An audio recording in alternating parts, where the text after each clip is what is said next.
अलंकापुरी पुण्यभूमी पवित्र तिथे नांदतो ज्ञानराजा सुपात्र तया धरिता महापुण्यराशी नमस्कार माझा माऊली गुरु ज्ञानेश्वरा पुंडलिका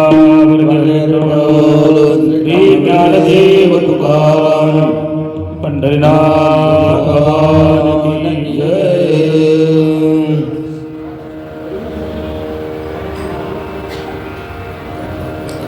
हरि जय जय राम कृष्ण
कृष्ण जय राम कृष्ण जय राम कृष्ण जय राम कृष्ण जय राम कृष्ण जय राम कृष्ण जय राम कृष्ण राम कृष्ण राम कृष्ण राम कृष्ण जय राम कृष्ण राम कृष्ण जय राम जय राम जय राम जय राम जय राम जय राम जय राम जय राम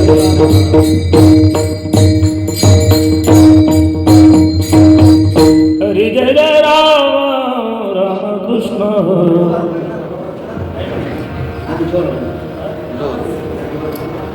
विडोबा रखुमाई विडोबा रखुमाई विडोबा रखुमाई विडोबा रखुमाई विडोबा रखुमाई विडोबा रखुमाई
सुंदर ते ध्यान उभे विठेवरी